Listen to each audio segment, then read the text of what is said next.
Hi friends, ഇന്ന് കാത്തു എഴുതിയിരിക്കുന്നൊരു മെല്ലിക്ക് കിടക്കാം. മാഡം, എൻ്റെ പേര് കാത്തു. യഥാർത്ഥ പേരല്ല, എന്നെ വീട്ടിൽ വിളിക്കുന്ന ചെറിയ പേരാണ്. എനിക്ക് 26 വയസ്സുണ്ട്. എൻ്റെ കല്യാണം കഴിഞ്ഞിട്ട് 2 വർഷമാകാറായി മാഡം. ഞാൻ PG കഴിഞ്ഞിട്ട് പിന്നീട് ജോലിക്കൊന്നും പോയില്ല. എന്നെ കല്യാണം കഴിപ്പിച്ച് വിടണമെന്നായിരുന്നു വീട്ടുകാരുടെ ആഗ്രഹം. ഞാനും അത് പ്രതീക്ഷിച്ച് നിന്നു. ആക്ച്വലി ജോലി ചെയ്യാനൊന്നും എനിക്കൊട്ടും താല്പര്യമില്ലായിരുന്നു. ഈ അടുത്ത കാലത്തായി ഹസ്ബൻഡ് എന്നോട് പറഞ്ഞു ഒരു കോഴ്സ് പഠിക്കാൻ പോകാൻ. അങ്ങനെ 8 മാസമായിട്ട് ഞാൻ ഒരു കോഴ്സ് പഠിച്ചുകൊണ്ടിരിക്കുകയാണ് മാഡം. എൻ്റെ അമ്മയ്ക്ക് ഭയങ്കര നിർബന്ധമാണ് എന്നെ കല്യാണം കഴിക്കാൻ വരുന്ന ചെക്കൻ നല്ല തൂവെള്ള നിറമായിരിക്കണം. വെളുത്ത ചെക്കന്മാരെയാണ് എൻ്റെ അമ്മയ്ക്ക് ഇഷ്ടം. അച്ഛനോ മറ്റു ബന്ധുക്കൾക്കോ അത്രയും നിർബന്ധമില്ല. ഏത് ചെക്കൻ വന്നാലും അമ്മ റിജക്റ്റ് ചെയ്യും. സൗന്ദര്യം വേണം, കൂട്ടത്തിൽ നല്ല വെളുപ്പ് നിറമായിരിക്കും എന്നാണ് അമ്മ പറയുന്നത്. ഇരുനിറക്കാരെയും അമ്മയ്ക്ക് ഇഷ്ടമല്ല. എൻ്റെ അച്ഛൻ പറയും അങ്ങനെയൊക്കെ വാശി പിടിച്ചിരുന്നു കഴിഞ്ഞാൽ പെണ്ണിൻ്റെ കല്യാണം നടക്കാൻ വലിയ പാടാണെന്ന്. ഒരു പാടുമില്ല. അവൾ അത്യാവശ്യം വെളുത്ത സുന്ദരിയാണ്. അപ്പോൾ അവളേക്കാൾ വെളുത്ത് തൊടുത്ത നല്ല സൗന്ദര്യമുള്ളൊരു ചെക്കനെ വേണം കിട്ടാൻ. കാര്യം അവർ രണ്ടുപേരും കൂടെ പോകുമ്പോഴേക്കും എല്ലാവരും കണ്ട് അത്ഭുതത്തോടുകൂടി നോക്കണം. നല്ല ജോഡിപ്പൊരുത്തം വേണം. അല്ലാതെ ഉദ്യോഗമോ പണമോ നോക്കിയിട്ട് എൻ്റെ മോളെ ആർക്കെങ്കിലും കല്യാണം കഴിച്ചു കൊടുക്കാൻ ഞാൻ സമ്മതിക്കില്ല എന്ന് പറയും. അമ്മയ്ക്ക് പണ്ടേ ഇത്തിരി ഒരുക്കമൊക്കെ കൂടുതലാണ്. അച്ഛൻ അതിനെതിരാണ്. എങ്കിലും അമ്മ ഒച്ചയുയർത്തിയാൽ പിന്നെ അച്ഛൻ പൂച്ചയാണ്. പറഞ്ഞിട്ട് കാര്യമില്ല. മിക്ക ആണുങ്ങളും അങ്ങനെയാകും. അമ്മയാണല്ലോ ഏറ്റവും നല്ല സുന്ദരി. ഇത്തിരി സൗന്ദര്യം കുറഞ്ഞ അച്ഛൻ അവിടെ പതുങ്ങി നിൽക്കും. അത് സ്വാഭാവികം. എന്തായാലും അമ്മ നോക്കിയും കണ്ടുമാണ് മരുമകനെ തിരഞ്ഞെടുത്തത്. എനിക്ക് അത്ര വലിയ സ്വപ്നമൊന്നുമില്ല. കാര്യം സൗന്ദര്യം നോക്കുന്ന അമ്മ എൻ്റെ കൂടെ ഉണ്ടല്ലോ. കിട്ടാൻ പോകുന്നത് ഏറ്റവും നല്ല ചെക്കനായിരിക്കുമെന്ന് എനിക്ക് ഉറപ്പായിരുന്നു. അങ്ങനെ അമ്മ കണ്ടുപിടിച്ച ആളാണ് എൻ്റെ ഹസ്ബൻഡ്. തൽക്കാലം അദ്ദേഹത്തെ ഉണ്ണേട്ടൻ എന്ന് വിളിക്കാം. അങ്ങനെ ഞങ്ങളുടെ കല്യാണം സന്തോഷകരമായി കഴിഞ്ഞു. കല്യാണത്തിന് മുമ്പ് അധികം സംസാരമൊന്നും ഞങ്ങൾ തമ്മിൽ ഉണ്ടായിട്ടില്ല. എനിക്ക് അദ്ദേഹത്തെ ഇഷ്ടമാണ്. എന്നെയും ഇഷ്ടപ്പെട്ടു. അവരുടെ വീട്ടിലെ സിറ്റുവേഷൻ, അമ്മായിച്ചൻ അവിടെയില്ല, പിണങ്ങിപ്പോയതൊന്നുമല്ല. ഒരു മോളൂടെയുണ്ട് അവർക്ക്, അതായത് എൻ്റെ ഭർത്താവിൻ്റെ ചേച്ചി. അവർ വിധവയാണ്. ഈ അടുത്ത കാലത്താണ് അവരുടെ ഭർത്താവ് മരിച്ചു പോയത്. അതായത് എൻ്റെ കല്യാണം നടക്കുന്നതിന് ഏകദേശം 8-9 മാസം മുമ്പ്. അപ്പോൾ അവർക്ക് തുണയായി അച്ഛൻ അവിടെ പോയി താമസിക്കുകയാണ്. ഹസ്ബൻഡിനും മറ്റധികം ബന്ധുക്കളൊന്നുമില്ല. 2 കുട്ടികളുമുണ്ട്. അമ്മയാണ് പോയി നിൽക്കേണ്ടത്. പക്ഷേ അമ്മയും മകളും തമ്മിൽ ചേരില്ല. അതുകൊണ്ടാണ് അച്ഛൻ പോയി നിൽക്കുന്നത്. ഞാൻ ചെന്നപ്പോൾ അവിടെ അമ്മായിച്ചന് സാന്നിധ്യമില്ല. അമ്മ അവിടെയുണ്ട്. അമ്മ സുന്ദരിയാണ്. പിന്നെ ഭർത്താവും സുന്ദരനാണ്. ഞങ്ങളുടെ കാര്യത്തിലൊന്നും അമ്മായിമ്മ ഇടപെടില്ല. എവിടെ പോയാലും ടാറ്റ തന്ന് യാത്രയാക്കും. കൂടെ വിളിച്ചാലും വരില്ല. പുള്ളിക്കാരി തന്നെ കാറൊക്കെ ഓടിച്ച് എവിടെ വേണമെങ്കിലും പോകും. അത്തരം ഒരാളാണ്. താൻ പോരിമ ഇത്തിരി കൂടുതലാണ്. എങ്കിലും എനിക്ക് വലിയ ശല്യമൊന്നുമില്ല. ഹസ്ബൻഡിനോട് പറഞ്ഞു നീ സൂക്ഷിക്കണം, അമ്മയ്ക്ക് ഇത്തിരി ഗർവൊക്കെ കൂടുതലാണ്, അധികാര മനോഭാവമുണ്ട്, അത് നീ ശ്രദ്ധിക്കണമെന്ന്. ഞാൻ പറഞ്ഞു എൻ്റെ അമ്മയും ഭർത്താവിനോട് ഇങ്ങനെ തന്നെയാണ്. അപ്പോൾ എനിക്കറിയാം നിൻ്റെ അമ്മയും എൻ്റെ അമ്മയും ഏകദേശം യോജിച്ചു പോകുന്ന ടൈപ്പുകളാണെന്ന് പറഞ്ഞ് പുള്ളി ചിരിക്കുകയും ചെയ്തു. കല്യാണം കഴിഞ്ഞ് ഒരു 45 ദിവസം ഹസ്ബൻഡ് ഇവിടെ ഉണ്ടായിരുന്നു. അത് കഴിഞ്ഞിട്ട് പിന്നെ 6 മാസം കഴിഞ്ഞാണ് വന്നത്. ഗൾഫിലാണ് പുള്ളിക്ക് ജോലി. ഉടനെയൊന്നും കുട്ടികൾ വേണ്ടെന്നായിരുന്നു ഞങ്ങളുടെ പ്ലാൻ. രസിച്ച് ഞങ്ങൾ മുന്നോട്ട് പോയി. പക്ഷേ ഇതിനിടയ്ക്ക് ഞാനൊരു കാര്യം മനസ്സിലാക്കി. എൻ്റെ ഭർത്താവിന് ടൈം ഒട്ടുമില്ല.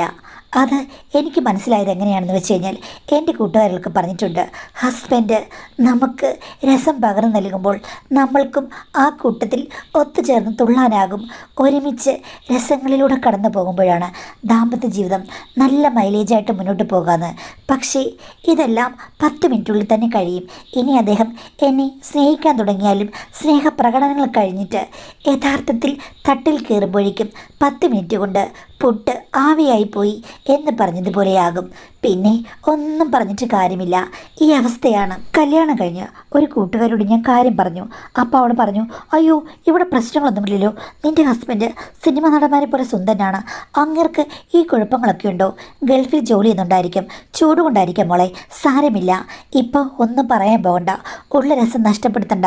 അടുത്ത തവണ വരുമ്പോൾ ചേട്ടാ എന്തൊരു പ്രശ്നമില്ലേ, നമുക്ക് ഡോക്ടറെ കണ്ടാലോന്നോ അല്ലെങ്കിൽ എന്തെങ്കിലും സ്നേഹത്തോടുകൂടി പറഞ്ഞ് മനസ്സിലാക്കുക. അല്ലാതെ ആദ്യമേ പറഞ്ഞു കഴിഞ്ഞാൽ ഉള്ളതോടെ നിന്ന് പോകും. പുരുഷന്മാരെ നിരുത്സാഹപ്പെടുത്തി കഴിഞ്ഞാലല്ലേ അവരുടെ എല്ലാ ഉത്സാഹവും അങ്ങ് പോകും. പെണ്ണുങ്ങൾ കുറ്റം പറഞ്ഞത് അവർക്ക് ഇഷ്ടമല്ല.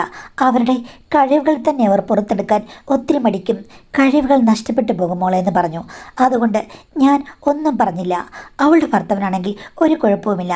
കണ്ടു കഴിഞ്ഞു കഴിഞ്ഞാൽ ഇത്തിരി കറുത്തിട്ടാണ്, വെയിലത്തൊക്കെ നിന്ന് അധ്വാനിക്കുന്ന ഒരാളുടെ രൂപമാണ്.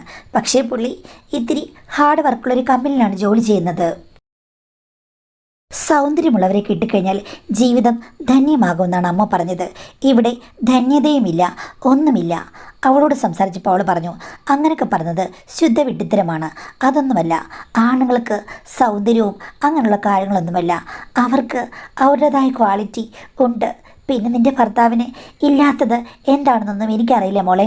എൻ്റെ ഹസ്ബൻഡ് ഇവിടെയാണെങ്കിൽ എനിക്ക് നിൽക്കപ്പുറത്തില്ലടി. ഒരു പോരാളിയാടി, പില്ലാളി വീരൻ, എപ്പോഴും അങ്ങ് പോർത്തൊടുക്കാൻ ആഗ്രഹം എന്നവൾ പറഞ്ഞു.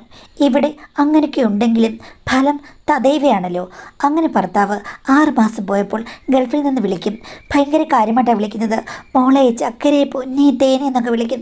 ഞാനും ചേട്ടനില്ലാത്തത് കൊണ്ടും എനിക്കിവിടെ ഒന്നുമില്ല എന്നൊക്കെ പറഞ്ഞ് ഞാനും കൊഴുപ്പ് കൂട്ടിവിടും. കാര്യം ആണുങ്ങളെ നിരുത്സാഹപ്പെടുത്തരുതല്ലോ. വന്നു കഴിയുമ്പോൾ റെഡിയാക്കി എടുക്കണം. ഇപ്പോഴേ തന്നെ പറഞ്ഞു കഴിഞ്ഞാൽ പുത്തരിയിൽ കല്ല് ചുവയ്ക്കും വേണ്ട എന്ന് വിചാരിച്ച് ഞാനങ്ങ് അടങ്ങിയതാണ്. ഇതിനിടയ്ക്ക് ഭർത്താവിൻ്റെ ചേച്ചിയും മക്കളും എല്ലാം കൂടി ഡൽഹിയിലേക്ക് പോയി. അവിടുത്തെ മോന് എന്തോ ഒരു കോഴ്സോ മറ്റോ നോക്കാൻ വേണ്ടി പോയതാണ്. അവിടെ ബന്ധുക്കളുണ്ട് ചേച്ചിയുടെ ഹസ്ബൻഡിനെ. അവരുമായിട്ടെല്ലാവരുമായും നല്ല അടുപ്പമാണ്. പക്ഷേ അച്ഛൻ പോയില്ല. അച്ഛൻ പോകേണ്ട കാര്യമില്ലായിരുന്നു. അതുകൊണ്ട് അമ്മായിപ്പൻ തിരിച്ച് വീട്ടിലേക്ക് വന്നു. ഒരു 2 ആഴ്ച ഇവിടെ കാണുമെന്ന് പറഞ്ഞു. ഞാൻ ചെന്നതിൽ പിന്നെ അവിടെ വന്ന് നിൽക്കുന്നത് ഇങ്ങനെ ആദ്യമാണ്. അതിനു മുമ്പ് വന്നിട്ട് പോകും, അത്രയേ ഉള്ളൂ. അവിടെ നിന്ന് കഴിഞ്ഞപ്പോഴേക്കും അച്ഛൻ ഭയങ്കര കൂട്ടായി. ഞങ്ങൾ രണ്ടുപേരും കൂടെ ചിരിക്കുകയും തമാശ പറയുകയും ഒക്കെ ചെയ്യും. അച്ഛൻ വന്നതിൻ്റെ 3-ാം പക്കം അമ്മ വന്ന് എന്നോട് പറഞ്ഞു, അമ്മായച്ചനും മരുമകളും കൂടെ സ്നേഹിക്കുന്നതും ചിരിക്കുന്നതും കളിക്കുന്നതും ഒക്കെ കൊള്ളാം, പക്ഷേ കളി കാര്യമാകരുതെന്ന്. ഞാൻ ചോദിച്ചു, അമ്മ എന്താ അങ്ങനെ പറഞ്ഞതെന്നും. അപ്പോൾ അമ്മ എന്നോട് പറയാണ്, എൻ്റെ ഭർത്താവാണ്, നിൻ്റെ ഭർത്താവിൻ്റെ അച്ഛനാണ്. പക്ഷെ ഞാൻ ഒരു കാര്യം പറയാം, കുടിച്ച വെള്ളത്തിൽ വിശ്വസിക്കാൻ പറ്റില്ലെന്ന്. ഞാൻ പറഞ്ഞു, അതിനെന്താ? അച്ഛനും ഞാനുമായിട്ട് രഹസ്യങ്ങളൊന്നും പറഞ്ഞില്ല. ഞങ്ങൾ തമ്മിൽ ഒരിടപാടുമില്ല, പണം കൊടുക്കുന്നത് പോലുമില്ല. പിന്നെ എന്തിനാണ് അവിശ്വസിക്കുന്നത് എന്ന് ചോദിച്ചപ്പോഴേക്കും അമ്മായിമ്മ പറഞ്ഞു, എടി, അങ്ങേർക്ക് പ്രായമായാലും ഇത്തിരി പ്രശ്നങ്ങളുള്ള കൂട്ടത്തിലാണ്. എന്ത് പ്രശ്നം? പെണ്ണ പ്രശ്നം തന്നെ. അങ്ങേര് മരുമോളാണോ അമ്മായിമ്മയാണോ അമ്മായിയാണോ എന്നൊന്നും നോക്കില്ല. അങ്ങേർക്ക് ആവേശം കയറി കഴിഞ്ഞാലില്ലേ നീ ഇവിടെ തനിയുള്ളൂ ഓർക്കണം. എൻ്റെ മകനോടില്ല. ഞാനാണെങ്കിൽ പ്രായമായ ആളാണ്, അച്ഛനും പ്രായമല്ലേ. പ്രായമായെന്ന് പറഞ്ഞ് ആണുങ്ങൾ അടങ്ങിയിരിക്കുമോ? അതുകൊണ്ട് ശ്രദ്ധിച്ച് നടക്കണം. അയാളുടെ മുറിയുടെ ഇടയിലൂടെയൊക്കെ നടക്കുമ്പോഴില്ലയോ നീ ശ്രദ്ധിക്കണം. ഞാൻ പറഞ്ഞ അമ്മയെ ആ മുറിക്കകത്ത് മിക്കവാറും കാണില്ലേ. അത് ഞാനുണ്ടെങ്കിൽ കുഴപ്പമില്ല, അല്ലെങ്കിൽ കുഴപ്പമാ. അങ്ങേര് പണ്ടും പല കുഴപ്പങ്ങളും ഈ നാട്ടിലുണ്ടാക്കിയിട്ടുണ്ട്. എന്നിട്ടെന്താ അമ്മ സ്വന്തം ഭർത്താവിനെ ഉപേക്ഷിക്കാതിരുന്നത്? അത് 2 കുട്ടികളില്ലേ, എങ്ങനെ ഉപേക്ഷിക്കുന്നത്? അതുകൊണ്ട് ഞാനങ്ങ് സഹിച്ചു നിന്നു. ഇയാളുണ്ടാക്കിയ പ്രശ്നങ്ങളൊക്കെ ഞാൻ കണ്ടില്ല കേട്ടില്ല എന്ന് വെച്ചു. ഇതിപ്പോൾ നീ മരുമോളല്ലേ, അത് മാത്രമല്ല സുന്ദരിയും ചെറുപ്പക്കാരിയുമാണ്. അങ്ങേര് നിന്നെ നോട്ടമിടും. നീ ഒരു കാര്യം ചെയ്യണം, രാത്രി കിടക്കുമ്പോൾ എൻ്റെ മോനോട് ഉള്ളപ്പോൾ നിനക്ക് എങ്ങനെ വേണമെങ്കിലും ഓക്കെ, ഒന്നും അയാൾ അനങ്ങില്ല. അല്ലാത്ത സമയത്ത് നീ നന്നായി കുറ്റിയിട്ടേ കിടക്കാവേ.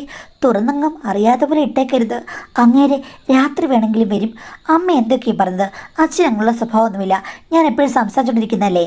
എടീ, ഞാൻ വാൺ ചെയ്തു, അത്രയേ ഉള്ളൂ. പറയാനുള്ളത് രഹസ്യമായിട്ടാണെങ്കിൽ ഞാൻ നിന്നോട് പറഞ്ഞു. നീ എൻ്റെ മോനോട് പറഞ്ഞാലും അവൻ ചിലപ്പോൾ ഇത് അംഗീകരിച്ച് തന്നില്ലെന്നിരിക്കും. എങ്കിലും അങ്ങേറെ മറ്റു പെണ്ണുങ്ങളുമായിട്ട് പ്രശ്നമുണ്ടാക്കിയില്ലേ എന്ന് നീ ഭർത്താവിനോട് ചോദിച്ചു കഴിഞ്ഞാൽ ഉണ്ടാക്കിയെന്ന് അവന് സമ്മതിക്കേണ്ടി വരും. പക്ഷേ ഇതൊന്നും പറയാതെ നീ തന്നെ സൂക്ഷിച്ച് നടക്കുന്നതാണ് നല്ലത്. കൊഞ്ചലും കുഴയിലുമൊക്കെ കുറച്ച് വെച്ചാൽ നിനക്ക് കൊള്ളാം. ഞാൻ ഒറ്റത്തവണയെ വാണിങ്ങളൊക്കെ പറയാറുള്ളൂ, പിന്നീട് ഞാൻ പറയില്ല. എന്ത് വന്നാലും നിൻ്റെ റിസ്ക് ആയിരിക്കും, എന്നെ കുറ്റപ്പെടുത്താൻ വരരുത് എന്ന് പറഞ്ഞ് അമ്മായിമ്മ അങ്ങ് പോയി. ഇവർ പറഞ്ഞത് സത്യമാണോ അതോ കള്ളമാണോ ഒന്നും അറിയില്ല. എന്നാലും ഒരു ഭാര്യ ഇങ്ങനെയൊക്കെ പറയുമോ? അതിൽ എന്തെങ്കിലും കാര്യം കാണില്ലേ എന്നോർത്ത് അച്ഛനുമായി ഞാൻ പിന്നീട് ഇത്തിരി അകലം പാലിച്ചു. അങ്ങനെ ഇരിക്കുമ്പോൾ ഒരു ദിവസം അത്താഴം കഴിഞ്ഞിട്ട് ഞാൻ മുറിയിൽ കിടക്കാൻ തുടങ്ങിയാണ്. ഹസ്ബൻഡ് അപ്പോൾ വിളിച്ചു. അത് കഴിഞ്ഞ് എന്തായാലും കിടക്കൊക്കെ ഒന്നുകൂടെ കുടഞ്ഞു വിരിച്ച് കിടക്കാമെന്ന് വിചാരിക്കുമ്പോഴുണ്ട് വാതിലിൽ ഒരു തട്ട് കേൾക്കുന്നു. ഞാൻ മുറി തുറന്നു കഴിഞ്ഞപ്പോഴേക്കും അച്ഛനാണ്. എന്താ അച്ഛാ എന്ന് ചോദിച്ചപ്പോഴേക്കും ഞാൻ പറയാമോളെന്ന് പറഞ്ഞ് പെട്ടെന്ന് അകത്തേക്ക് കയറി. ഞാൻ പേടിച്ചു പോയി. അച്ഛൻ ഇറങ്ങിപ്പോണം, ഈ രാത്രി എന്തിനാണ് അച്ഛൻ എൻ്റെ മുറിയിൽ വന്നതെന്ന്. അപ്പം അച്ഛൻ പറഞ്ഞു, ഒച്ച വെക്കരുത്, നീ കുറച്ച് ദിവസമായിട്ട് എന്നോട് അപരിചിതമായിട്ടാണ് പെരുമാറുന്നത്, എനിക്ക് മനസ്സിലാകുന്നില്ല എന്താണെന്ന്. നീ നല്ല സ്നേഹത്തിൽ സംസാരിച്ചിട്ടുണ്ടെന്നാണ്, പെട്ടെന്ന് നീ എന്നോട് അധികം മിണ്ടാതായി അകലം പാലിക്കുന്നു. എന്താ അതിന് കാരണം? എനിക്ക് അറിഞ്ഞേ തീരൂ. ഒന്നുമില്ല, അച്ഛന് തോന്നുന്നതാണെന്ന് ഞാൻ പറഞ്ഞെങ്കിലും അച്ഛൻ പറഞ്ഞു പറയാതെ ഞാൻ പോകില്ല. അപ്പോൾ ഞാൻ പറഞ്ഞു, അമ്മ എന്നോട് വന്ന് അച്ഛനും ഞാനും തമ്മിൽ സംസാരിച്ചിരിക്കുമ്പോൾ ഒരു ദിവസം ഇങ്ങനെ പറഞ്ഞെന്ന്. അത് കേട്ട് പുള്ളി പെട്ടെന്ന് പൊട്ടിച്ചിരിച്ചു. എൻ്റെ പൊന്നുമോളെ, എനിക്കത്തരം ഒരു ദുസ്വഭാവങ്ങളുമില്ല. നിന്നെ ഞാൻ എൻ്റെ സ്വന്തം മോളായിട്ടാണ് കണ്ടിരിക്കുന്നതെന്ന്. എന്തായാലും അമ്മ പറഞ്ഞത് അച്ഛൻ നേരത്തെ പ്രശ്നങ്ങളൊക്കെ ഉണ്ടാക്കിയിട്ടുണ്ട്, അച്ഛൻ്റെ പേരിൽ പല കഥകളും ഉണ്ടെന്നാണ്. അപ്പോൾ അച്ഛൻ പറഞ്ഞു, എടി, ആ കഥകളൊക്കെ അവൾ തന്നെ ഉണ്ടാക്കിയതാണ്. അവൾക്ക് വല്ലാത്ത സംശയരോഗമാണ്. പണ്ട് ഇവിടെ 2 വേലക്കാരികളുണ്ടായിരുന്നു. ഞാൻ പറയുന്ന കഥ ഏകദേശം 10-15 വർഷത്തിനിടയിലുള്ള കഥകളാണ്. ആദ്യം ഒരു പെണ്ണ് വന്നു, അവൾക്ക് ഒരു 30 വയസ്സുണ്ടായിരുന്നു. അപ്പോൾ ഞാൻ നല്ല ചെറുപ്പമല്ലേ, വന്നപ്പോൾ എന്നെ കണ്ടിട്ടായിരിക്കണം അവൾക്ക് എന്നോട് വല്ലാത്ത താല്പര്യമായിരുന്നു. അന്ന് ഇവൾക്ക് അടുക്കളയിൽ നിന്നും കയറാൻ വയ്യ. ആ പെണ്ണ് നന്നായി പാചകം ചെയ്യുമായിരുന്നു, എന്നോട് നന്നായി സംസാരിക്കുകയും ചെയ്യുമായിരുന്നു. പക്ഷേ ഒരു 7 മാസം അവളോട് നിന്നു. ആ സമയത്ത് എൻ്റെ ഭാര്യ തന്നെയാണ് നിങ്ങളും അവളും തമ്മിൽ ബന്ധമുണ്ടെന്ന് പറഞ്ഞ് ആ പെൺകുട്ടിയെ ഏതാണ്ടൊക്കെ പറഞ്ഞു. അവളാണെങ്കിൽ ശരിക്കും തിരിച്ച് മറുപടി പറഞ്ഞു. അവൾക്ക് ആരെയും ഭയമുള്ള ഒരു ടൈപ്പായിരുന്നില്ല. അവസാനം അവൾ ഇവിടുന്ന് പോകാൻ തുടങ്ങി. പോകുമ്പോൾ ബാഗെല്ലാം പരിശോധിക്കും. ഈ വീട്ടിൽ എന്തൊക്കെയോ നീ മോഷ്ടിച്ചുകൊണ്ട് പോകുന്ന അറിയണം എന്നൊക്കെ പറഞ്ഞിട്ട് അവൾ ആ ബാഗ് തപ്പാൻ തുടങ്ങി. ആദ്യം ആ പെൺകുട്ടി സമ്മതിച്ചില്ല. അവസാനം ഇവൾ നോക്കിക്കഴിഞ്ഞപ്പോഴേക്കും എൻ്റെ ജോക്കി പോലൊരു സാധനം ആ പെണ്ണിൻ്റെ ബാഗിൽ നിന്ന് കിട്ടി. സത്യം പറഞ്ഞാൽ അവൾ അങ്ങനെയൊന്നും എന്നോട് പറഞ്ഞിട്ടുമില്ല, പെരുമാറിയിട്ടുമില്ല. ഇത് കയ്യിൽ കിട്ടിയതോടുകൂടി ഞാനും അവളും തമ്മിൽ ബന്ധമായിരുന്നു സ്ഥാപിക്കാൻ വേണ്ടിയിട്ട് ഇവൾ പുറത്തിറങ്ങി ഭയങ്കരമായിട്ട് ഒച്ചയിട്ടു. നാട്ടുകാരും ബന്ധുക്കളും എല്ലാം കൂടി ഇവൾ തെളിവ് സഹിതം ഇവിടെ നിന്ന് പറഞ്ഞു ഞാനും ആ പെൺകുട്ടിയും തമ്മിൽ ബന്ധമായിരുന്നു, അതിന് തെളിവായത് അവൾ സൂക്ഷിച്ചു വെച്ചതാണ് എന്ന് പറഞ്ഞിട്ട്. ഞാൻ എത്രയൊക്കെ പറഞ്ഞിട്ടും ആരും അത് കേട്ടില്ല. ആ പെൺകുട്ടി പോവുകയും ചെയ്തു. അപ്പോൾ എൻ്റെ പേരിൽ കംപ്ലൈൻ്റ് ആയില്ലേ? ഞാൻ മനസ്സവാച അറിഞ്ഞതല്ല, നനച്ചിട്ടതെന്തോ ആ പെണ്ണെടുത്താണ്. അവൾക്ക് ആഗ്രഹം കാണുമായിരിക്കും, അതിൽ ഞാൻ പങ്കാളിയല്ല. ഞാൻ പറഞ്ഞു, ഈ കഥയൊന്നും കേട്ടിട്ട് അങ്ങോട്ട് വിശ്വസിക്കാൻ തോന്നില്ലെന്ന്. സത്യമാ മോളെ, നടന്നതാണ്. ഇപ്പം ഞാൻ നിൻ്റെ അടുത്ത് ഇത്രയും വന്നിരുന്നു. ഞാൻ നിന്നോട് എങ്ങനെയാണ് പെരുമാറുന്നത്? എൻ്റെ മോളെ പോലെയല്ലേ, അല്ലെങ്കിൽ ഒരു സുഹൃത്ത് പോലെയല്ലേ, അല്ലാതെ ഞാൻ ഒരു കുഴപ്പക്കാരനുമല്ല മോളെ. രണ്ടാമതൊരു സ്ത്രീ വന്നിരുന്നു. അവർ ഇത്തിരി പ്രായമുള്ളതാണ്, 10-45 വയസ്സുണ്ട്. പക്ഷേ അവനും ഞാനും തമ്മിൽ ബന്ധമുണ്ടെന്ന് ഇവൾ പറഞ്ഞു. അതിന് പ്രത്യേകിച്ച് തെളിവുകളൊന്നുമില്ല. അടുക്കളയിൽ അവൾ നിന്ന് കഴിഞ്ഞപ്പോഴേക്കും പുറകിലെങ്ങോ ഞാൻ പോയി നിന്നു. അവിടെ വെച്ച് വേറെന്തോ പ്രവർത്തനമാണെന്നാണ് ഇവളുടെ വാദം. അന്ന് ഇവൾക്ക് മൊബൈലുമുണ്ട്. ആ മൊബൈൽ എടുത്തു കണ്ടു കഴിഞ്ഞു കഴിഞ്ഞാൽ ശരിയാണെന്ന് തോന്നുകയും ചെയ്യും. അച്ഛൻ എന്തൊക്കെയോ കള്ളക്കഥകളാണ് പറഞ്ഞത്, ഇതിലെന്തൊക്കെയോ ദുരൂഹതയുണ്ട്. ഇല്ല മോളെ, അവളോട് ഞാൻ പറഞ്ഞിരുന്നു ഉണ്ണിയപ്പം ഉണ്ടാക്കിത്തരാൻ. അവൾ ഉണ്ടാക്കുന്നത് എങ്ങനെയാണെന്ന് അറിയാൻ വേണ്ടിയിട്ട് ഞാൻ പുറകിൽ പോയി നിന്നാണ്. ഇവൾ പമ്മി വന്ന് വീഡിയോ എടുത്താണ് മക്കളോടെല്ലാം പറയുകയും ചെയ്തു. അപ്പോൾ അവരും കുറച്ച് വിശ്വസിച്ചു. പക്ഷേ ഒന്നും നടന്നില്ല മോളെ. അപ്പം അച്ഛന് എന്തെങ്കിലും നടന്നിരുന്നെങ്കിൽ സന്തോഷമായിനി. ഒന്നും നടന്നില്ല, അതാണിപ്പോൾ സങ്കടം. അപ്പോൾ അച്ഛൻ പറഞ്ഞു, അത് പിന്നെ അങ്ങനെയല്ലേ, എന്തെങ്കിലും കാര്യമുണ്ടെങ്കിൽ അതിൻ്റെ പേരിൽ പറഞ്ഞതാണെന്ന് വെക്കാം. ഇതിപ്പോൾ ഒന്നും നടന്നതുമില്ല, പഴിയും കേട്ടു. ഞാനത് കേട്ട് പൊട്ടിച്ചിരിച്ചു. അച്ഛൻ കൊച്ചു കള്ളനാണെന്ന്. അപ്പം അച്ഛൻ പറഞ്ഞു, ഇല്ല മോളെ, എനിക്കൊരു കള്ളത്തരവുമില്ല. കാണാൻ നല്ല ഗ്ലാമർ ഉണ്ടായിരുന്നു എനിക്ക്.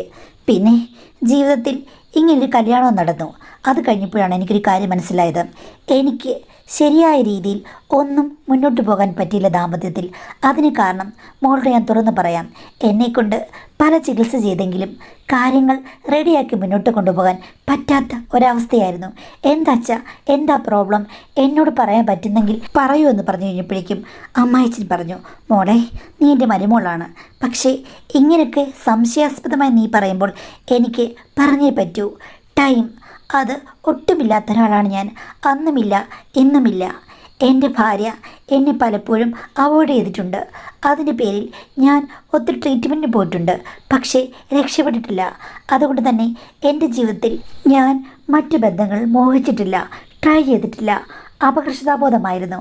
കാര്യം ഭാര്യയിൽ നിന്ന് തന്നെ എനിക്കെപ്പോഴും അവഗണനയായിരുന്നു. എന്നെ വെറുത്തവൾ തള്ളിക്കളഞ്ഞവളാണ്. തട്ടിയും മുട്ടിയും ഈ ദാമ്പത്യം ഇവിടെ വരെ എത്തി. തറവാട്ട് മഹിമ, കുലമഹിമ, പല കാര്യങ്ങളും നോക്കണ്ടേ മോളെ. ജീവിതത്തിൽ ഭാര്യയും ഭർത്താവും എന്തൊക്കെ അഡ്ജസ്റ്റ്മെൻറ്റുകളിലാണ് ജീവിക്കുന്നത്, പറഞ്ഞിട്ട് കാര്യമില്ല. എന്നിട്ടും ഇവൾക്ക് എന്നെ സംശയമാണ്. അതിൽ എന്ത് ലോജിക്കാം മോളെ? ഒരു പക്ഷേ എന്നോടുള്ള വിരോധമായിരിക്കാം അവളെ കൊണ്ട് ഇതൊക്കെ പറയിപ്പിക്കുന്നത്. അത് കേട്ട് കഴിഞ്ഞപ്പോൾ എനിക്കൊന്നും പിടികിട്ടിയില്ല. അല്ലച്ചാ, ഭർത്താവിന് കുഴപ്പമുണ്ടെന്നറിയാവുന്ന സ്ത്രീ എന്തിനാണ് ഭർത്താവിനെ മറ്റു സ്ത്രീകളെ ചേർത്ത് ആരോപിക്കുന്നത്? അതുമാത്രമല്ല, ഇപ്പോൾ എന്നോട് പറഞ്ഞു. അങ്ങനെ പറയേണ്ട കാര്യം എന്താ? ഒന്നും നടക്കില്ല എന്നുറപ്പുണ്ടെങ്കിൽ അസൂയപ്പെടുകയും സംശയിക്കുകയും ചെയ്യേണ്ട കാര്യമുണ്ടോ? അതെനിക്കറിയില്ല മോളെ. എൻ്റെ സൗന്ദര്യം അതായിരിക്കാം അവൾക്ക് പ്രശ്നം. ഞാൻ നല്ലൊരുത്തനാണ്, എനിക്ക് ഒരു കുറവുമില്ലെങ്കിലും പെണ്ണുങ്ങൾ വന്ന് എന്നോട് ഒട്ടും എന്നൊക്കെയാണ് അവൾ പറയുന്നത്. ആ, അത് ശരിയായിരിക്കും അച്ഛാ, അതൊരു പ്രശ്നമാണ് എന്ന് പറഞ്ഞ് ഞാൻ അതിൻ്റെ ഉത്തരം കണ്ടെത്തി. പിന്നീട് അച്ഛനും ഞാനും തമ്മിൽ നല്ല ഫ്രണ്ട്സ് പോലെ സംസാരിക്കുമായിരുന്നു. ഒരു ദിവസം അച്ഛൻ കഥ പറഞ്ഞു കഴിഞ്ഞപ്പോഴേക്കും ഞാൻ പറഞ്ഞു, അച്ഛാ, ഇതേ ഗതിയാണ് എനിക്കും. അച്ഛൻ്റെ മകനും മെച്ചമല്ല. അച്ഛൻ്റെ ഭാര്യ ആരോപിച്ച കഥ പറഞ്ഞില്ലേ, അതേപോലെ തന്നെയാണ് എനിക്കും ജീവിതത്തിൽ അച്ഛൻ്റെ ഭാര്യയെപ്പോലെ ഒത്തിരി അഡ്ജസ്റ്റ് ചെയ്യേണ്ടി വരും. അല്ലെങ്കിൽ ചിലപ്പോൾ ഞങ്ങളും ഭാവിയിൽ അങ്ങോട്ടും ഇങ്ങോട്ടും വഴക്കിടുമോ? എനിക്കൊന്നും അറിയില്ല. ഇതിനൊക്കെ ട്രീറ്റ്മെൻ്റ് ഇല്ലേ അച്ഛാ? അച്ഛൻ പോയിട്ടില്ലേ? ഞാനും ഇനി ചേട്ടൻ വരുമ്പോൾ ട്രീറ്റ്മെൻറ്റിൻ്റെ കാര്യം പറയാനിരിക്കുകയാണെന്ന് പറഞ്ഞു. അത് കേട്ട് അദ്ദേഹം ഞെട്ടി. അയ്യോ, എൻ്റെ മകനും ഇങ്ങനെയുണ്ടോ മോളെ? ഇനി എന്ത് ചെയ്യും? ഞാൻ കുറേ ചികിത്സകളൊക്കെ ചെയ്ത് നോക്കിയാണ്, പക്ഷേ അത്ര ഫലവത്തായ ഒന്നുമില്ലായിരുന്നു. മോള് ഇനിയിപ്പോൾ അവനെ കൊണ്ടുപോയിട്ട് ഇപ്പോൾ ഏതെങ്കിലും ഡോക്ടറെ കാണിയില്ലേ? ഇപ്പം പിന്നെ അത്യാധുനികമായ പല കാര്യങ്ങളുമില്ലേ? എങ്കിലും എൻ്റെ മോളെ, ഇതൊരു തുടർക്കഥയാണല്ലോ എന്ന് പറഞ്ഞു. എനിക്കത് കേട്ട് കഴിഞ്ഞപ്പോഴേക്കും വല്ലാത്ത വിഷമമായിരുന്നു. പിന്നീട് ഭർത്താവ് ലീവിന് വന്നു കഴിഞ്ഞപ്പോഴേക്കും ഞാൻ അദ്ദേഹത്തെ ശല്യപ്പെടുത്താൻ പോയില്ല. അമ്മയെപ്പോലെ ഒരു സ്വഭാവം ഞാൻ എടുത്തു കഴിഞ്ഞാൽ ദാമ്പത്യ ജീവിതം മുന്നോട്ട് കൊണ്ടുപോകാൻ പറ്റില്ല എന്നെനിക്ക് തോന്നി. പക്ഷേ അന്ന് ലീവിന് വന്നു കഴിഞ്ഞപ്പോഴേക്കും ഭർത്താവിൻ്റെ അടുത്തൊന്നും എൻ്റെ ഉള്ളിൻ്റെ ഉള്ളിൽ കിട്ടിയ അനുഭവങ്ങളെല്ലാം എനിക്ക് നിരാശാജനകമായിരുന്നു. എങ്കിലും ഞാൻ അതൊന്നും പുറത്ത് പറഞ്ഞില്ല. ഒരു ട്രീറ്റ്മെൻറ്റ് കൊണ്ടുപോയാലോ എന്ന് ചോദിക്കണമെന്നുണ്ടായിരുന്നു. വേണ്ട, അടുത്ത വട്ടം വരുമ്പോൾ പറയാമെന്ന് വിചാരിച്ചു. പക്ഷേ അടുത്ത വട്ടം ചില സാങ്കേതിക കാരണങ്ങൾ അദ്ദേഹത്തിന് വരാൻ പറ്റിയില്ല. അപ്പോഴാണ് പുള്ളിയുടെ ഒരു ഫ്രണ്ട് നാട്ടിലേക്ക് വരുന്നു. എൻ്റെ ഭർത്താവിൻ്റെ അതേ പ്രായമാണ്. കണ്ടു കഴിഞ്ഞാൽ ഇത്തിരി കറുത്ത് ആണുടലിൻ്റെ എല്ലാ സൗന്ദര്യങ്ങളുമുള്ള ഒരു കരിവീരൻ തന്നെയായിരുന്നു. അപ്പോൾ ഞാൻ ഓർത്തുകൊള്ളാം, ഞാൻ മനസ്സിൽ സങ്കല്പിച്ച പോലെ വെളുത്ത് തുടുത്ത ആളുകൾക്ക് മാത്രമല്ല സൗന്ദര്യം, കറുത്തിരിക്കുന്ന ആണുങ്ങൾക്കും നല്ല ഗ്ലാമറുണ്ട് എന്ന് മനസ്സിൽ വിചാരിച്ചു. എന്തായാലും ഞാൻ ആ സമ്മാനങ്ങളൊക്കെ ഭർത്താവ് കൊടുത്തു വിട്ടത് ഏറ്റുവാങ്ങി. അദ്ദേഹം ഇവിടെ പിന്നീട് 2-3 വട്ടം വന്നു. നാട്ടിൽ ഒരു ബിസിനസ് ആരംഭിക്കാൻ പോകുകയാണെന്ന് പറഞ്ഞു. ഭാര്യ തിരിച്ച് വിടുന്നില്ല പോലും. അവർക്ക് കുട്ടികളൊന്നും ആയിട്ടില്ല. അപ്പോൾ അമ്മായിപ്പൻ അവിടെ ഉണ്ടായിരുന്നു. അമ്മായിപ്പനും അങ്ങേരും തമ്മിൽ നേരത്തെ അറിയാം. നല്ല കൂട്ടാണ്, ഫ്രണ്ട്സിനെ പോലെയാണ്. അപ്പോൾ കഥകൾ പറഞ്ഞു വന്നു കഴിഞ്ഞപ്പോഴേക്കും അമ്മായിപ്പൻ പറഞ്ഞു, ആ, അവൻ്റെ ഭാര്യയില്ലേ, അവളാണെങ്കിൽ ഇത്തിരി ഇളക്കം പിടിച്ച ടൈപ്പാണ്. ഭർത്താവ് അടുത്ത് നിന്നെങ്കിലേ അവൾക്ക് ശരിയാകുള്ളൂ, അതുകൊണ്ടാണ് പോകണ്ടെന്ന് പറഞ്ഞത്. അതുമാത്രമല്ല മോളെ, അവനൊരു പ്രത്യേക ആൺജൻസാണ്. പലരും ടൈമില്ലെന്ന് പറഞ്ഞ് ചികിത്സയ്ക്ക് പോകുന്നു. ഇവനാണെങ്കിൽ മോളെ മണിക്കൂറുകളാണ്. അതങ്ങനെ അച്ഛനറിയാം എന്ന് ചോദിച്ചപ്പോൾ അച്ഛൻ പെട്ടെന്ന് ചമ്മി. അത് അവനെ കണ്ടാൽ അറിഞ്ഞുകൂടെ? നീയാണെങ്കിൽ അവൻ വന്നപ്പം അടിമുടി നോക്കുന്ന കണ്ടല്ലോ. നീയും അവനെ എക്സ്റേ കണ്ണുകളോടുകൂടി ഒന്ന് നോക്കിയില്ലേ? മോൾക്ക് മനസ്സിലായില്ലേ അവൻ ഒരു കരിവീരനാണെന്ന്? ഞാൻ പറഞ്ഞു, അതൊന്നുമല്ല ഞാൻ ചോദിച്ചത്. അങ്ങേരുടെ ഇത്രയും പേഴ്സണൽ കാര്യങ്ങളൊക്കെ അച്ഛനെങ്ങനെ അറിയാമെന്ന്. അപ്പം അച്ഛൻ പറഞ്ഞു, അത് പിന്നെ എടി ഞാനങ്ങ് ഊഹിച്ചതല്ല, എന്തോ കാര്യമുണ്ട്. നിങ്ങൾ തമ്മിൽ ഫ്രണ്ട്സിനെ പോലെയാണല്ലോ, മകൻ്റെ ഫ്രണ്ട്. നിങ്ങൾ രണ്ടുപേരും ഭയങ്കര ഫ്രണ്ട്സ്. എന്തോ ദുരൂഹതയുണ്ട്. ഇത്രയും പറഞ്ഞപ്പോൾ ആ കാര്യങ്ങളോട് പറയച്ച എന്ന് പറഞ്ഞു. അപ്പോൾ ഇടി അവനും ഞാനും എല്ലാം കൂടെ പണ്ട് ഇവിടെ ഇരുന്ന് മദ്യപിക്കുമായിരുന്നു. നിൻ്റെ ഭർത്താവ് മദ്യപിക്കില്ല, എങ്കിലും ഞങ്ങളുടെ കൂട്ടത്തിൽ അവൻ കൂടുമായിരുന്നു. അപ്പോൾ ഫ്രണ്ട്സിനെ പോലെയാണ്. അവൻ ഇത്തരം കാര്യങ്ങൾക്കൊക്കെ നല്ല ഇൻട്രസ്റ്റാണ് മോളെ. ഗൾഫിൽ പോയി കഴിഞ്ഞപ്പോഴേക്കും അവിടെ അവന് പല അവസരങ്ങളുണ്ട്. നാട്ടിൽ ഭാര്യ ഉണ്ടായിരുന്നിട്ടും അവന് പല കണക്ഷൻസും ഉണ്ടായിരുന്നു.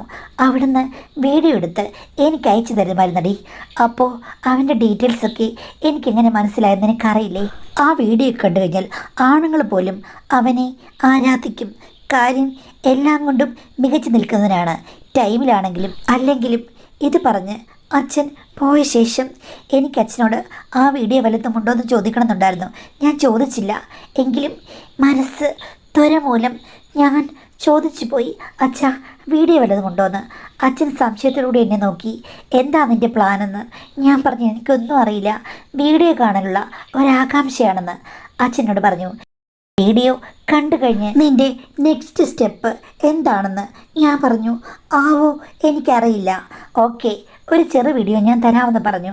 ഒന്നയച്ചു തന്നു കഴിഞ്ഞപ്പോഴേക്കും മാഡം എനിക്ക് മനസ്സിലായി, വെളുപ്പിലും സൗന്ദര്യത്തിലും ഒന്നുമല്ല കാര്യം, പുരുഷൻ്റെ സൗന്ദര്യം എന്ന് പറയുമ്പോൾ എവിടെ എന്ന് ഞാൻ വിവരിച്ച് പറയുന്നില്ല. എനിക്ക് എല്ലാം മനസ്സിലായി. രഹസ്യങ്ങളുടെ താക്കോൽ എനിക്കവിടെ കിട്ടുകയായിരുന്നു. എൻ്റെ ഉള്ളിൽ മോഹം കുതിച്ചു പൊങ്ങി ഉയർന്നു. വലിയ വലിയ വീഡിയോകൾ കയ്യിലുണ്ടെങ്കിൽ എനിക്ക് അയച്ചു തരാൻ പറഞ്ഞു. അങ്ങനെ അയാളുടെ ഒരു 3-4 വീഡിയോ ഞാൻ കണ്ടു. സത്യം പറഞ്ഞാൽ ഞാൻ ആരാധന കൊണ്ട് മയങ്ങിപ്പോയി. പിന്നെ ഞാൻ മുന്നും പിന്നും നോക്കിയില്ല. അച്ഛനോടും പറഞ്ഞില്ല. അയാളോട് പതുക്കെ വാട്സാപ്പിൽ കൂടി ഞാൻ സംസാരിക്കാൻ തുടങ്ങി. അയാളാണെങ്കിൽ സർവ്വതാ റെഡിയല്ലേ. അവസാനം ഞാൻ പറഞ്ഞു, ആവശ്യങ്ങൾ പലതാണ്, ആവശ്യവും ആവേശവും എനിക്കിപ്പോൾ ഒത്തിരി കൂടുതലാണ്, ഞാൻ എന്താ ചെയ്യുക എന്ന് ചോദിച്ചപ്പോൾ അയാൾ പറഞ്ഞത്, സേഫായിട്ട് നീ അറേഞ്ച് ചെയ്ത് കഴിഞ്ഞാൽ ഞാൻ എവിടെയും സദാ പ്രവർത്തന സന്നദ്ധനാണെന്ന്. ആ സമയത്തേക്ക് അമ്മായച്ചനോട് വന്ന് ചോദിച്ചു, നീ അവനോട് ചാറ്റ് ചെയ്തോന്ന്. അവസാനം ഞാൻ സമ്മതിച്ചു. ശരി എങ്കിൽ ഞാനിവിടെ നിൽക്കാം, ആ ദിവസങ്ങളിൽ മാത്രം അവൻ വന്നാൽ മതി, സേഫായൊരു സിറ്റുവേഷൻ നിനക്ക് വേണ്ടി ഞാൻ ഒരുക്കാം എന്ന് പറഞ്ഞ് അമ്മായിച്ചൻ എന്നെ സപ്പോർട്ട് ചെയ്യുകയായിരുന്നു. അങ്ങനെയാണ് ഭർത്താവിൻ്റെ കൂട്ടുകാരൻ വന്നത്. എൻ്റെ ഇളക്കങ്ങൾ അതിന് പറ്റിയ ഒരാൾ അദ്ദേഹം മാത്രമാണ്. സൗന്ദര്യവും മറ്റു കാര്യങ്ങളും ബാഹ്യരൂപങ്ങളും ഒന്നും നമ്മൾ നോക്കരുത്. ആന്തരികമായ സൗന്ദര്യം കണ്ടെത്തി കഴിഞ്ഞപ്പോൾ എനിക്ക് പിന്നെ മനസ്സിലായി, അത് വിട്ടുകൊടുത്താൽ പിന്നെ എനിക്ക് ജീവിതത്തിൽ നഷ്ടങ്ങളേ ഉള്ളൂ. അതുകൊണ്ട് എപ്പോഴും ഞാൻ ഉമ്മറപ്പടി തുറന്ന് അദ്ദേഹത്തിന് സ്വാഗതം അരുളണമെന്ന് ഞാൻ ആശിച്ചു. അമ്മായിച്ചൻ എൻ്റെ എല്ലാ ഇഷ്ടത്തിനും കൂട്ടുനിന്നു. അച്ഛനെ കൊണ്ട് എനിക്കൊരു ശല്യം ഉണ്ടായിട്ടില്ല. എൻ്റെ ഒരു നല്ല ഫ്രണ്ടിനെ പോലെ തന്നെയാണ്. ഭർത്താവ് ഇടയ്ക്കൊക്കെ വന്നു, പക്ഷേ അതൊന്നും എൻ്റെ ഇഷ്ടങ്ങൾ മായ്ച്ചില്ല. മാഡം, എനിക്ക് പ്രശ്നങ്ങളുണ്ടെന്നല്ല ഞാൻ പറയാൻ വരുന്നത്, എങ്കിലും ഞാൻ പറയുകയാണ്, സൗന്ദര്യം നോക്കിയുള്ള ജീവിതം വലിയ കാര്യമൊന്നുമില്ല, അത് ഒരു തെറ്റിദ്ധാരണജനകമായ കാര്യമാണെന്ന് പറയാൻ വേണ്ടിയിട്ടാണ് ഈ കത്ത്. അപ്പം മാഡം ചോദിക്കും, ഇതൊക്കെ ഞങ്ങൾക്കറിയാമല്ലോ എന്ന്. എങ്കിലും എൻ്റെ അനുഭവം വളരെ രസകരവും നന്നായി മുങ്ങിയും പൊങ്ങിയും പോകുന്ന കളിയോടം പോലെയാണ്. മാഡം ഇതൊന്ന് വായിക്കില്ലേ എന്നാണ് ചോദിച്ചിരിക്കുന്നത്. തീർച്ചയായിട്ടും ഞാൻ വായിക്കും. അപ്പം ഇത് നല്ല കാര്യമാണെന്ന് പറയാൻ പറ്റില്ലെങ്കിലും ഇത് അനുഭവമാണ്. ഈ അനുഭവം അല്ലെങ്കിൽ കഥ ആരും അനുകരിക്കരുത്. എന്തെങ്കിലും കുഴപ്പങ്ങളുണ്ടെങ്കിൽ അതൊക്കെ ട്രീറ്റ് ചെയ്ത് ഭേദമാക്കാവുന്നതാണ്. അതൊക്കെ തുറന്ന് പറഞ്ഞ് സംസാരിച്ച് ഭാര്യയും ഭർത്താവും മുന്നോട്ട് പോയി കഴിഞ്ഞ് കഴിഞ്ഞാൽ ഇത്തരം കുറുക്കുവഴികളുടെ ആവശ്യമില്ല. പക്ഷേ നമുക്കൊരു കണ്ടൻറ്റ് അതുകൊണ്ട് വായിച്ചു, അത്രയേ ഉള്ളൂ കേട്ടോ.